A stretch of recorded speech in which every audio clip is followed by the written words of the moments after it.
Suivre votre magazine au-delà de l'actualité, Madame, Monsieur.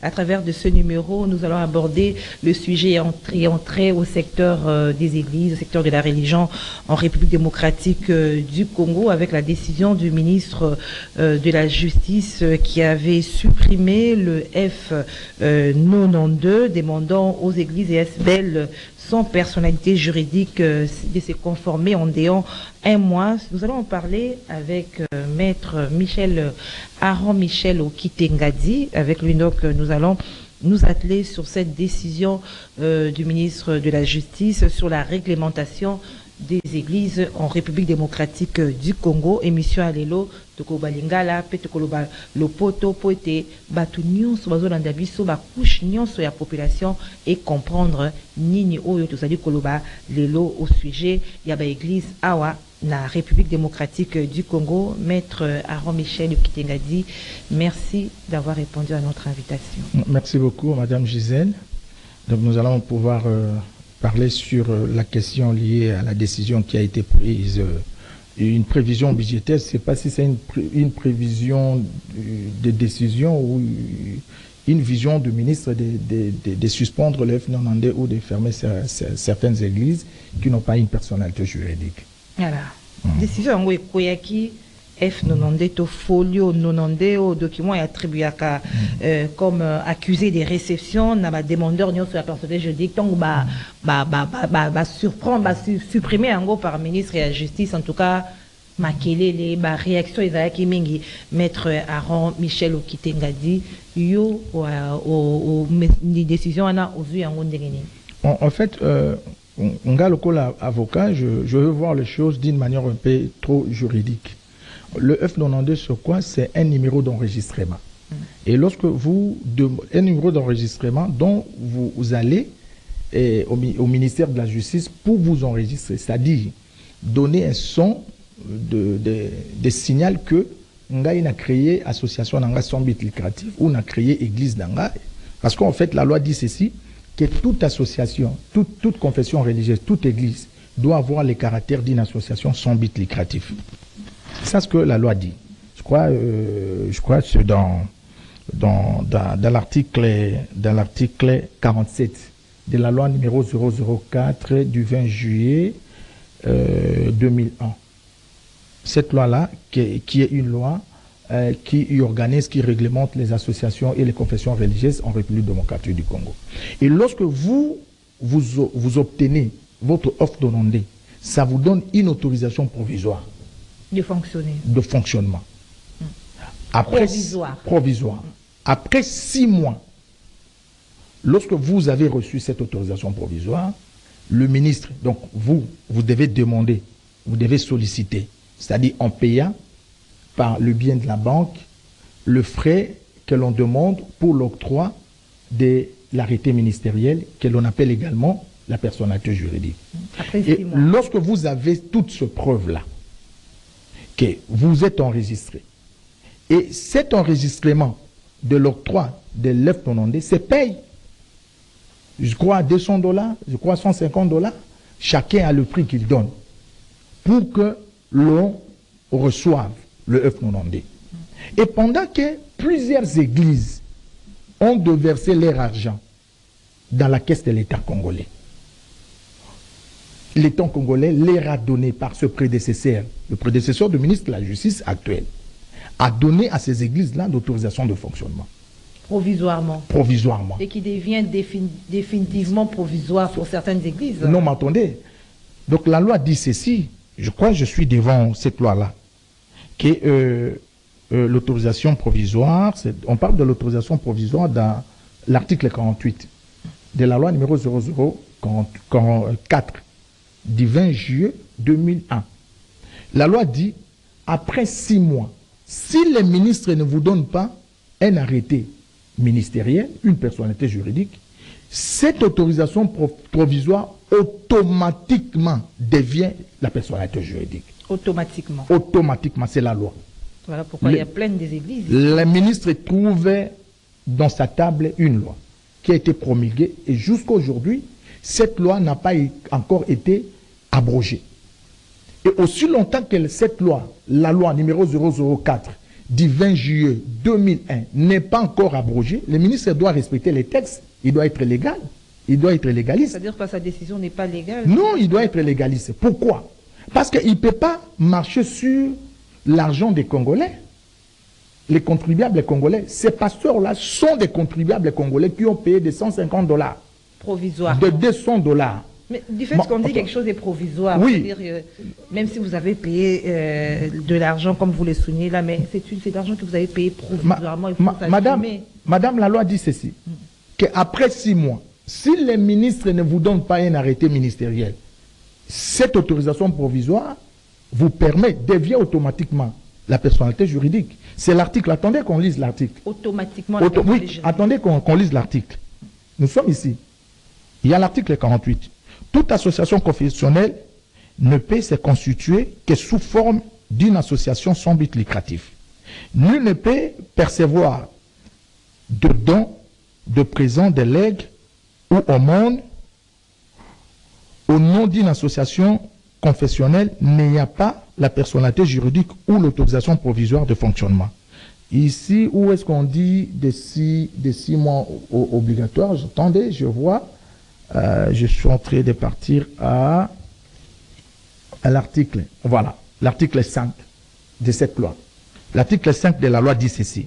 Je vous lis cet article parce qu'en fait, c'est une émission qui a un caractère pédagogique. En attendant l'obtention de la personnalité juridique, l'avis favorable du ministre ayant dans ses attributions le secteur d'activité visé vos autorisations provisoires de fonctionnement. En ce qui concerne les associations sans but lucratif enregistrées en province, l'autorisation provisoire est accordée par le gouverneur de province. L'autorisation provisoire a une validité de 6 mois. Passé ces délais, la personnalité juridique est censée être octroyée. Dans ces cas, le ministre de la Justice est tenu de délivrer l'arrêté portant octroi de la personnalité juridique dans le mois qui suit. Voyez-vous? Donc, le ministre voit seulement. Il n'a pas vu, ses responsabilités. C'est au ministre de donner à toutes ces églises-là. Vous voyez? À toutes ces églises-là, les personnalités juridiques, parce qu'ils sont possesseurs de 1992. Voyez-vous, madame? Alors, le ministre trouve une loi qui respire, une loi qui vit, une loi qui l'accompagne. Aujourd'hui, si le ministre trouve qu'il y a un désordre dans ce secteur-là, qu'est-ce que le ministre devrait faire? Dans chaque commune, les églises sont enregistrées. Il devrait d'abord demander, travailler en concomitation avec ce ministère-là, parce que je crois bien que le ministère du développement communautaire, c'est un ministère de l'Intérieur. Donc, l'église n'est pas seulement sous la gestion du ministère de la Justice, c'est également sous le ministère de l'Intérieur, sous le contrôle du ministère de l'Intérieur. Il devrait appeler ses services techniques pour savoir, dans votre commune, vous avez enregistré combien d'églises? Combien d'églises ont une personnalité juridique et combien d'églises possèdent le F90 que mes prédécesseurs n'ont pas donné l'arrêté ministériel pour que le ministre entre au travail a commencé à donner à ces églises-là la personnalité juridique. Et ils ont des devoirs et à ministre Oya Koti. Ministre Oya Koti, abanda kopesa ba église, ba personnalité juridique. Pourquoi? Parce que si le ministre s'est dit qu'il suspend le F90, il va suspendre le F90 comment? Parce que le F90, le folio 90, c'est le folio qui vous permet d'avoir un enregistrement et qui vous permet de fonctionner provisoirement. C'est un folio, donc c'est une procédure. Mais maintenant là, la demande de la personnalité juridique passera par quelle procédure? Parce que la loi a déjà déterminé cette procédure-là. Mais si on comprend bien la décision du ministre Ezali pour assainir des secteurs, on a à l'église. Non, c'est Maître Aaron Michel, l'église Péliké, tout ça, chrétien, mais nakati ya ba o bazali ba BP zamingi. Non, attendez. L'article 46 vous dit ceci. L'article 46 de la loi numéro 00. Attends, on lit, nous sommes là. Qu'est-ce que l'article 46 dit? Donc, nous pouvons avoir 100 millions d'églises. Ça ne dérange pas. C'est la responsabilité du ministre seulement d'encadrer.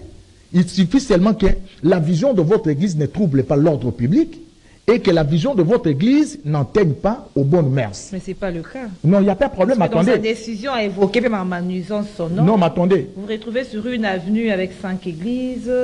Non. La question liée à la nuisance sonore, c'est une autre question. C'est la question qui est réglementée à l'édit numéro 005. L'édit numéro 005, qui est en train de traiter la question liée à la pollution sonore et à la pollution atmosphérique, dit ceci. Pour des raisons de pollution sonore, nous avons 3 régimes. Nous avons les régimes d'interdiction, nous avons les régimes de sanctions et nous avons les régimes d'autorisation. Que les ministres viennent là-bas, les ministres devraient au moins demander aux secteurs, à ces policiers, au parquet, donner injonction. Parce que le ministre, en rapport avec les parquets, il agit par voie d'injonction. Dire au procureur de la République de mener les enquêtes et de faire respecter également avec la police, de faire respecter la question liée à la pollution sonore. À la pollution sonore. La pollution sonore, lorsqu'ils viennent pour déterminer la question liée à la pollution sonore, ils doivent déterminer le niveau des décibels, c'est-à-dire le niveau de volume de voix que chaque église devrait maintenir pour ne pas déranger son voisin. Ça, c'est une autre question. C'est aussi pratiquement impossible parce que la plupart des églises, Matonga,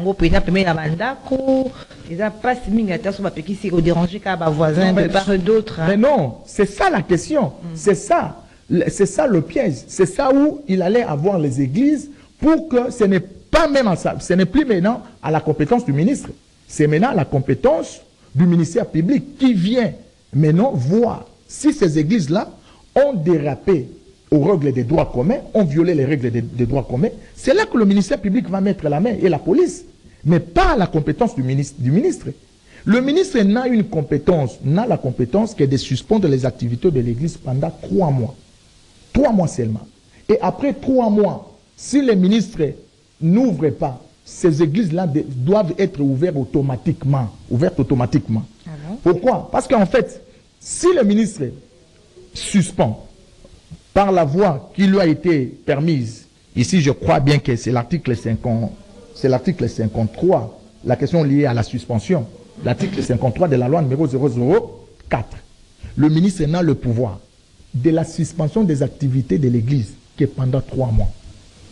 En cas de dérapage. À quand où ces églises-là ont troublé l'ordre public, au cas où ces églises-là ont porté atteinte aux bonnes mœurs. C'est dans ces conditions, dans ces 2 conditions, ou soit que ces églises-là sont compromettantes à la sécurité nationale, que pendant 3 mois. Après 3 mois-là, le ministre doit procéder par la procédure d'injonction au ministère public. Le ministère public, c'est le procureur près la Cour de cassation, qui collabore directement avec le ministre, dont le ministre doit donner injonction, pour voir enquêter. Et le procureur, près la Cour de cassation, lui, le procureur à son tour, va voir l'église se trouve dans quel secteur. Ce procureur est représenté par chaque ressort. Il va voir, par exemple, à Mongafula, par exemple. C'est le ressort de la Gombe. Par exemple, à Limete, c'est le ressort de Moamba.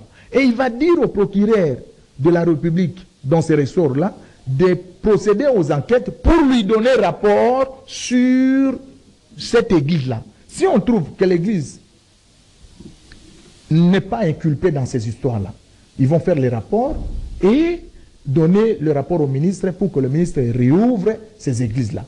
Donc ce n'est pas le ministre qui sanctionne. Le ministre prend une décision administrative, mais le ministre n'a pas le pouvoir de fermer une église. Alors le moratoire qu'il a donné d'1 mois, ça va se passer comment?